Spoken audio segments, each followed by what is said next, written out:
Sony announces a round of devastating layoffs, 2 brand new Pokémon games are revealed, and the AI machine that lets you smell your games. I'm Ash Dixon, and this is GINX News. Sadly, today we're going to have to start things off with some bad news. We all know the industry is in a bit of a crappy state at the moment, with layoffs hitting seemingly every developer and publisher, no matter how big or small. And that includes one of the largest, as Sony have announced that they're letting go around 8% of their total workforce, including closing down its entire London studio. In a statement on their website, CEO Jim Ryan said, "We have made the extremely hard decision to announce our plan to commence a reduction of our overall headcount globally by about 8%, or about 900 people. The industry has changed immensely, and we need to future-ready ourselves to set the business up for what lies ahead.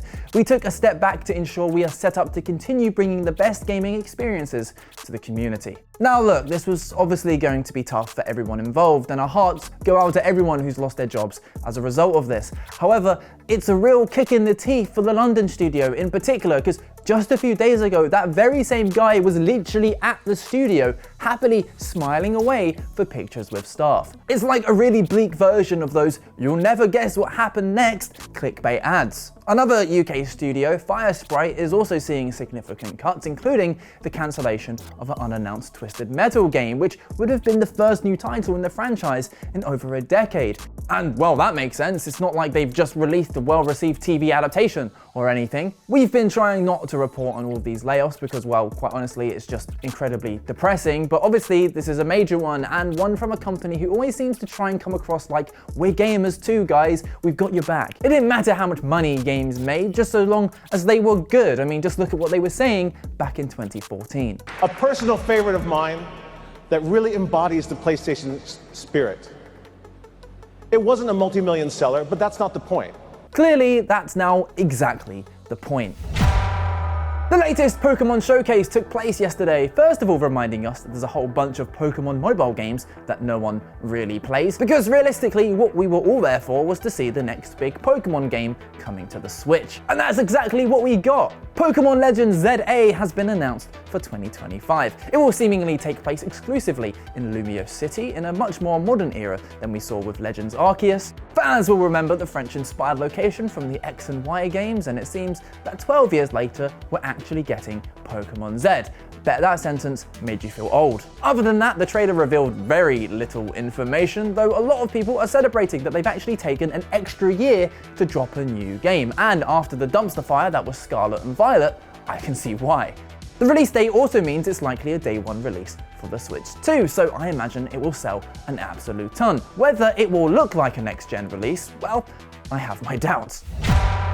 Keeping on Pokémon, and it looks like you'll soon be able to bring your addictive, problematic TCG habits to your phone. Pokémon trading card game Pocket will be dropping this year and looks to be centered around that sweet serotonin boost of opening packs before the crushing weight of disappointment hits you when you pull nothing at all. Luckily, you'll get 2 free packs a day, and though it's not been confirmed, you can bet your bottom dollar that there'll be plenty more packs waiting for you in the form of microtransactions. And a lot of people will be thinking, why would anyone drop money on this when you can buy physical packs and hold those sweet, beautiful cards in your very own hands? And it seems they've addressed that by creating immersive cards that lets you explore the artwork of your Pokémon. Plus, I'd bet that these virtual packs will be like half the price of the physical ones. And they'll have to be, as one of the main incentives of buying Pokémon cards is the hope that you'll pull that sweet chase card worth like $300.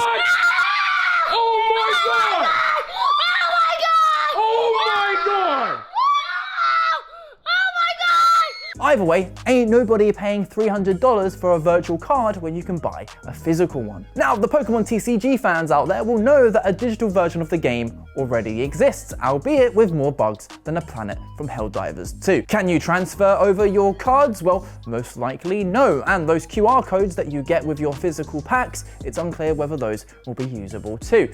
Why? Well, first of all, money. But two, look closely and you'll see that these cards are not the same as the printed card game. For example, a normal basic EX card will have around 200 HP, whereas we can see from this digital Pikachu EX, he has only 120. And that's because this isn't just a card collecting app. Oh no, thankfully, you can actually have battles too, in some sort of streamlined, speedier format. As a TCG player, I really hope they're following in the footsteps of games like Marvel Snap here, with a faster, reimagined version of Pokémon that that does retain the complexity and strategy. Sadly, I'm a bit of a pessimist when it comes to Pokemon games, and I am a little bit worried it will simply be a dumbed down version. But hopefully, I'm wrong. From the brief snippets of gameplay, it looks like energy cards are gone, and interestingly, there's a little energy token at the bottom right instead. Prize cards are also nowhere to be seen, leading me to think that these numbers indicate that you will only need 3 knockouts to win the game. Which all leaves me asking, what do you think? Are you excited to start opening those sweet digital packs? Will the new game